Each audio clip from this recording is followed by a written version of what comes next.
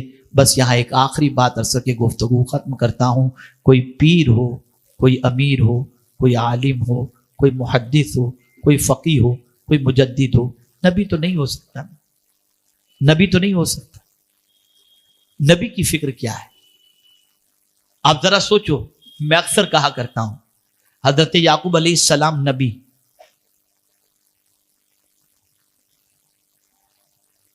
ان کے والد حضرت اسماعیل حضرت اسحاق علیہ السلام نبی، ان کے چچا حضرت اسماعیل علیہ السلام بھی نبی، ان کے بیٹے حضرت یوسف علیہ السلام بھی نبی۔ کہ نبی ہیں اتنی، لیکن فکر کس بات کی؟ نبی کی بات کر رہا ہوں، نبی کی بات، لیکن فکر کس بات کی؟ بیٹوں کو، پوتوں کو، نواسوں کو، سب کو جمع کر کے پوچھتے ہیں ما تعبدون من بعدی، میرے بعد تم کس کی عبادت کرو گے؟ ایک فکر پیغمبر نے عطا کی۔ تم کچھ بھی ہو، مطمئن اس وقت تک نہ ہونا جب تک کہ تمہاری اولاد کا خاتمہ ایمان پر نہ ہو جائے۔ یہ نہ سمجھنا کہ میں بہت بڑا ہوں، میرے بچے کو کوئی نہیں بہکا سکتا۔ شیطان بہت خبیث ہے، وہ کسی کے بھی بچے کو اچک کر لے جا سکتا ہے۔ فکر کرو تو اپنے بچوں کے ایمان کی فکر کرو۔ میں قطعی طور پر یہ نہیں کہتا کہ آپ دنیاوی علوم میں اپنے بچے کو ماہر نہ کرو، لیکن ہمیشہ اس چیز کی فکر کرو بچہ زندہ رہے تو ایمان پر اور مرے تو ایمان پر۔ اسے ایمان خون کے ساتھ پلا دو، رگ رگ کے اندر پلا دو، انشاءاللہ العظیم یہی ایمان پر استقامت ہمارے لیے بھی نجات کا ذریعہ بن جائے گا اور اللہ عز و جل کی بارگاہ میں سرخروئی کا سبب بنے گا۔ وما علینا الا البلاغ المبین۔ السلام علیکم ورحمۃ اللہ وبرکاتہ۔